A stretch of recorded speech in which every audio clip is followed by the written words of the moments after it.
Jutaan orang diperkirakan akan melakukan mudik di libur Natal dan Tahun Baru kali ini. Namun dalam beberapa bulan terakhir, kasus COVID-19 meningkat lagi. Apalagi kasus penyakit pneumonia mikoplasma juga muncul di Jakarta. Haruskah kita waspada? Berikut ulasannya.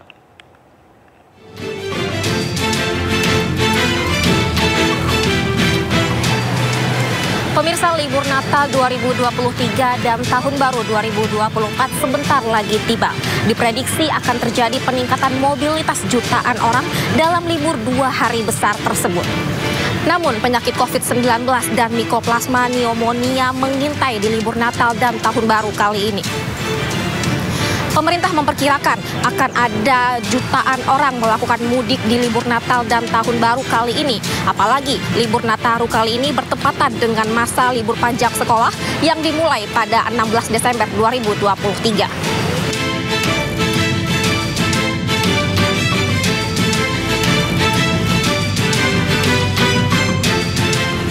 Menko Bidang Pembangunan, Kemanusiaan, dan Kebudayaan Muhadjir Effendi mengungkap sebanyak 107,63 juta orang diprediksi akan melakukan perjalanan selama libur Nataru kali ini. Jumlah tersebut mengalami peningkatan sebesar 143% sejak tahun 2022 hingga 2023.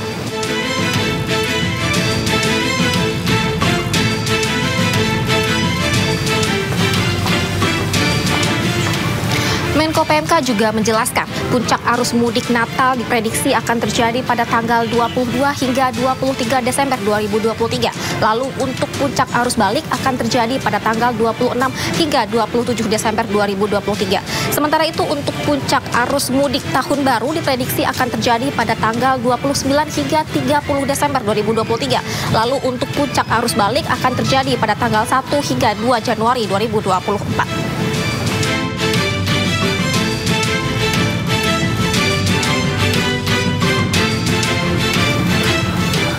Kemenkes melaporkan di bulan Oktober kasus COVID mencapai 90 kasus. Namun di bulan November kasus COVID naik menjadi 151 kasus di minggu terakhir.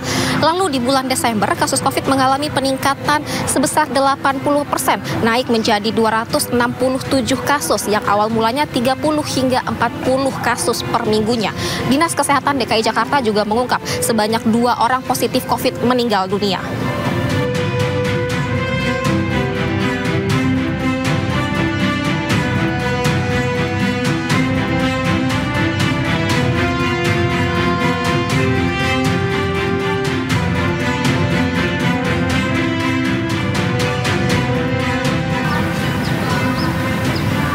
Selain Indonesia, beberapa negara juga mengalami peningkatan kasus COVID.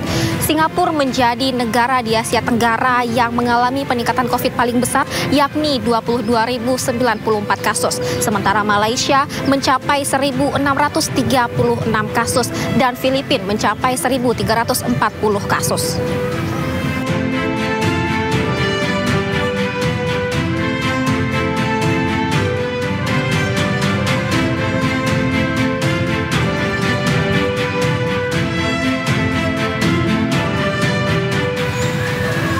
Tidak hanya COVID, penyakit pernafasan lainnya seperti mikoplasma pneumonia juga menjadi perhatian. Dinas Kesehatan DKI mencatat sebanyak 6 kasus mikoplasma pneumonia yang semuanya diderita oleh anak-anak. Namun meskipun begitu, Kemenkes memastikan bahwa semua pasien telah sembuh.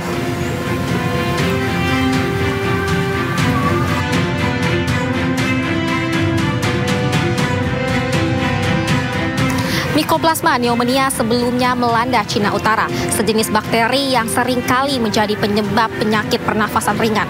Penyakit ini biasanya menyerang anak-anak hingga anak muda. Gejala penyakit ini diantaranya batuk, pilek, hingga sakit tenggorokan. Namun meskipun begitu, penyakit ini juga dapat mengakibatkan infeksi pada paru-paru.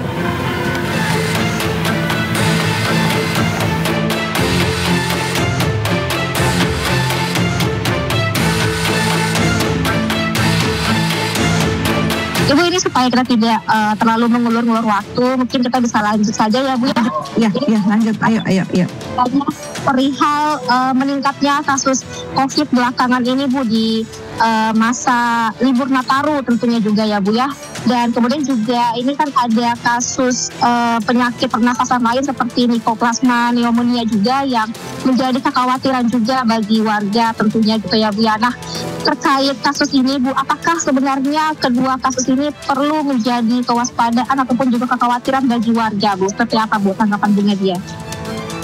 Iya, jadi mengapa kemudian pemerintah menyampaikan ya dari pemantauan surveillance kita terhadap COVID-19 karena kita melihat adanya peningkatan kasus yang cukup signifikan dalam 2-3 minggu belakangan ya. Nah ini tentunya untuk meningkatkan kewaspadaan ya, jadi bukan untuk membuat cemas masyarakat atau membuat panik masyarakat.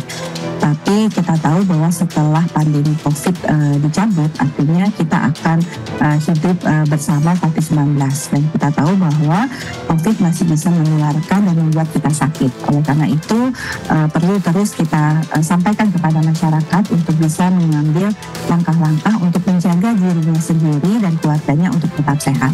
Apalagi menjelang musim liburan dan Natal, liburan akhir tahun dan Natal dan tahun baru ya. Ini terkait meningkatnya kasus COVID ini sebenarnya apa sih Bu yang menjadi penyebab dari kembali naiknya tingkat COVID di Indonesia sendiri? Lalu terkait juga kasus Mycoplasma pneumonia juga, ini seperti apa Bu kasusnya? Karena kan sudah teridentifikasi juga di Jakarta. Apakah ada kasus baru atau seperti apa Bu?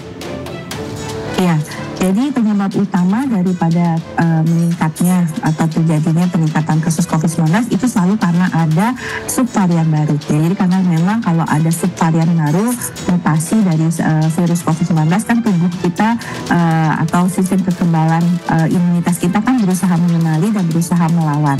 Nah inilah mengapa kemudian terjadi peningkatan kasus di banyak negara.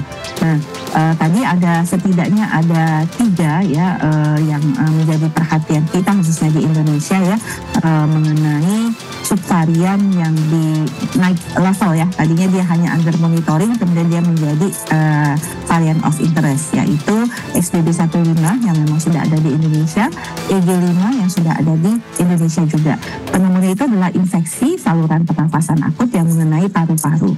Jadi sama ya seperti COVID juga. COVID itu juga infeksi saluran pernafasan akut, sehingga kadang-kadang kita sulit membedakan apakah kita ini flu musiman, apakah kita COVID, ataukah kita mungkin bisa pneumonia.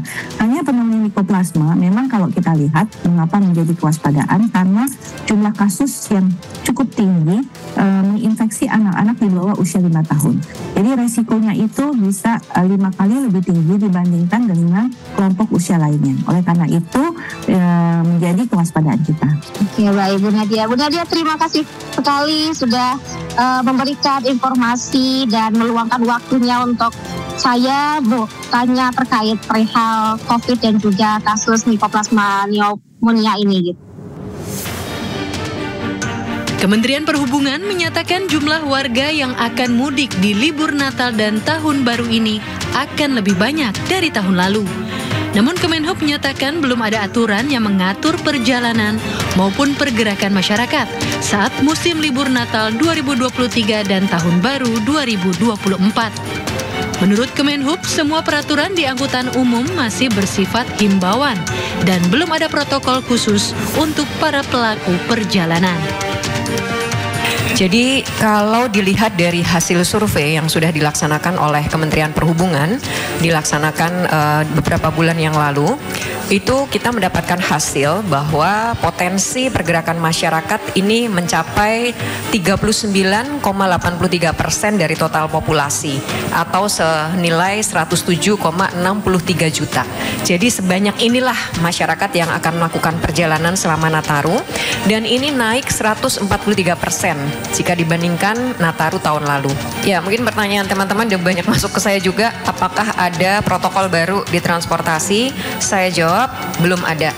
Semua masih sifatnya himbauan, belum ada protokol yang menjadi mandatori bagi para pelaku perjalanan.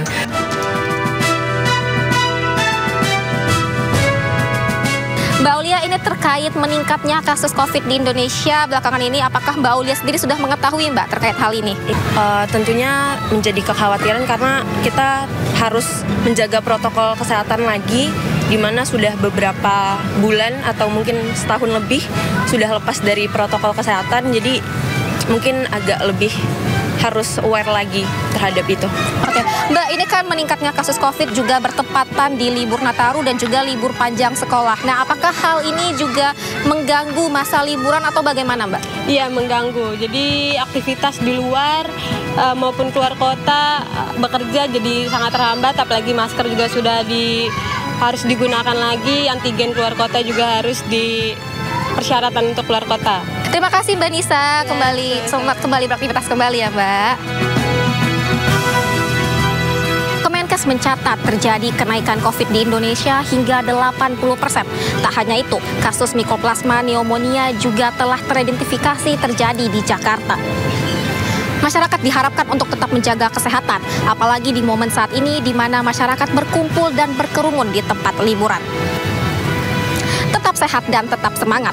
Saya Adisya Arifah dan juru kamera Jamie Yasin dan Sutrisno. Sampai jumpa di Vloganza berikutnya.